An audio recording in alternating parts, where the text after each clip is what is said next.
The U.S. Supreme Court said Friday it will review the Colorado Supreme Court's unprecedented decision removing former President Donald Trump from that state's ballot. The court scheduled oral arguments for February 8. Trump remains on the primary ballot as the lower court ruling disqualifying him has been put on hold pending Supreme Court action. If the justices do conclude Trump is ineligible for public office, then any votes cast for him wouldn't count. The High Court's decision to hear the case puts the 9 justices squarely in the middle of the 2024 election as voting starts in the early primary contests and represents the court's most significant involvement in a presidential race since its highly consequential decision 23 years ago in Bush versus Gore. The U.S. Supreme Court in Washington, D.C., U.S., on Friday, January 5, 2024. Donald Trump asked the U.S. Supreme Court to overturn a ruling that would bar him from the presidential ballot in Colorado, setting up a historic showdown over whether his role in the January 6, 2021 assault on the Capitol disqualifies him from office. Photographer, Kent Nishimura/Bloomberg via Getty Images. Supreme Court to decide if emergency room doctors can perform medically necessary abortions in states that prohibit them. The state court's ruling last month all but ensured that the justices would have to take up the politically fraught case and resolve the controversial question of whether Trump can be removed from the ballot. Though the Colorado ruling applies only to that state, courts in several other states have also reviewed challenges to Trump's eligibility, though no such case has made it as far as the one in Colorado. Last week, Maine's Secretary of State removed Trump from that state's 2024 primary ballot, and the former president's team on Tuesday appealed that decision in state court.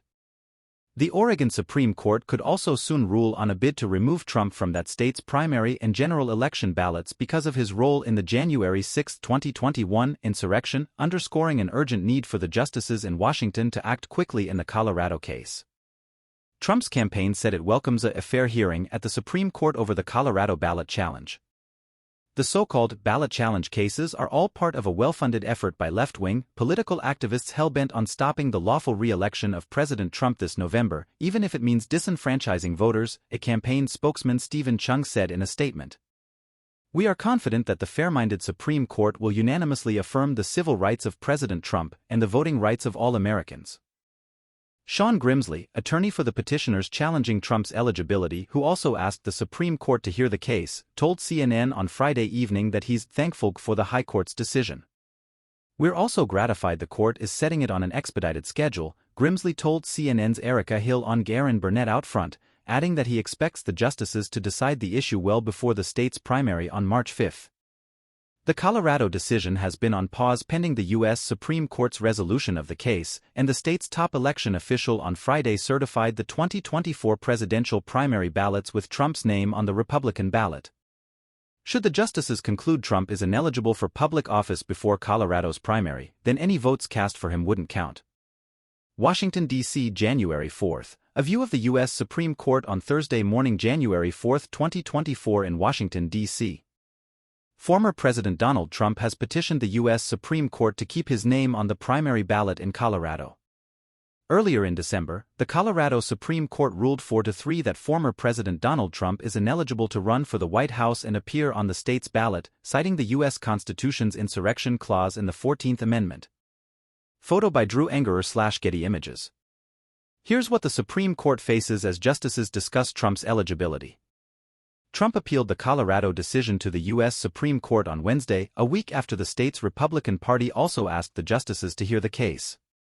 The stunning 4-3 decision last month said Trump is constitutionally ineligible to run in 2024 because the 14th Amendment's ban on insurrectionists holding office covers his conduct on January 6, 2021.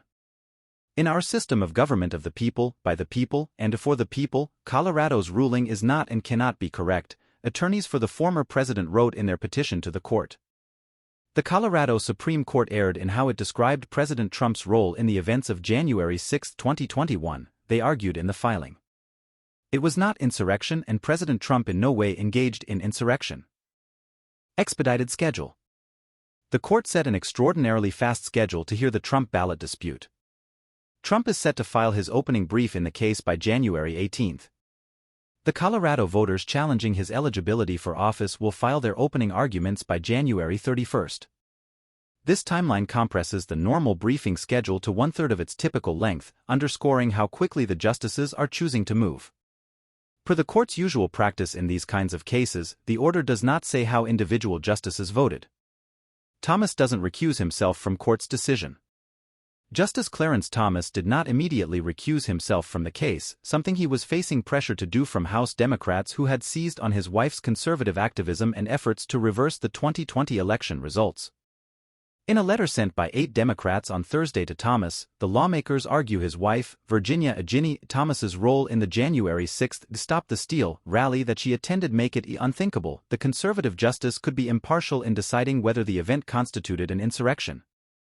There is no evidence that her views about the 2020 election have softened, and it is unreasonable to conclude your wife's fervent views do not bleed over to and affect your opinions, and affect your ability to be impartial in a case about Mr. Trump's efforts to prevent the orderly transition of power, the lawmakers wrote in the letter.